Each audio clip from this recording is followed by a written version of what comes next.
Why do you say that David Grush is so believable here? Look, the most persuasive thing for me is the simple fact that I was introduced to Mr. Grush by people who told me about him from within the legacy UAP crash retrieval program. I wrote a book about this subject a couple of years ago, and because of the contacts that I made in the course of researching that book, I became aware of the existence of the crash retrieval program, and I became aware of the existence of Mr. Grush, who was basically conducting his investigations for the UAP task force. I've known about him for some time, and many people have vouched for his credibility, and indeed I've heard nothing but good about him. The number one thing that I've heard, Ross, my friends have been texting me for the last hour. First of all, they've been riveted by your interview. But most of my friends have texted me, look, I'm skeptical because I want to see proof. I'm going to remain skeptical until I can actually see some evidence of this. I can assure you and your viewers, Mr. Grush wants you to see the proof that he has seen.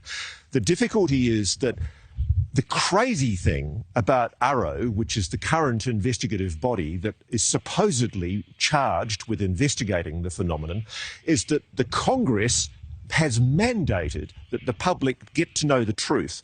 But the Pentagon has neutered the very body that it's trusted to do these investigations. It doesn't have the Title 50 classified information access that Mr. Grush had.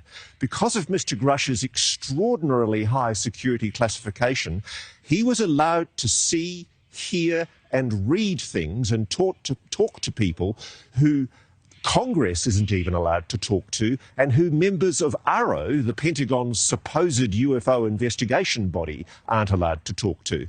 And so he wants you all to see that evidence. And so that's the reason why he's gone to the Inspector General with his reprisal complaint, who referred him on to the Congress, and he's given evidence detailing all of that information to the extent that he can to those confidential committees in secret hearings, the Senate Intelligence Committee and the House Permanent Select Committee on Intelligence.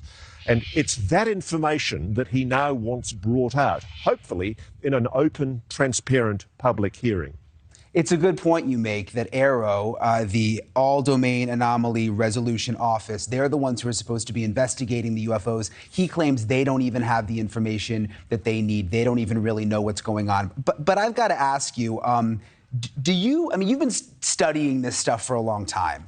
Do you believe everything that he said? Because I kind of walked away from it thinking, like, some of it I found to be believable. Other parts I felt more skeptical of.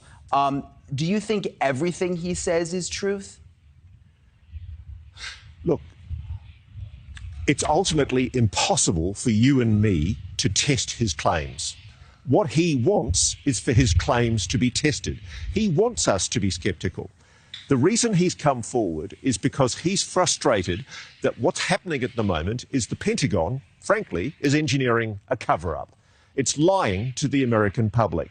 I can say that because I'm an Australian. Throw me in jail if you like. But the simple fact is, your Pentagon, your Department of Defence is lying to you. And I know that because I've spoken to people in the program who tell me that what Mr. Grush is telling you is the truth. And the huge frustration that he and indeed some of his own colleagues who are still in Arrow feel is that you, the American public, deserve the truth. Now, the thing that I really respect and admire, I trained as a lawyer as a younger man, and I love and respect the American Constitution. You have transparency and accountability controls in your Congress that are absolutely magnificent. And people like Dave Grush, he's only one of an enormous number of people who've now come forward and indicated their willingness to give evidence to the Congress. They've given evidence in secret to those committees in the Congress. The Congress already has this information.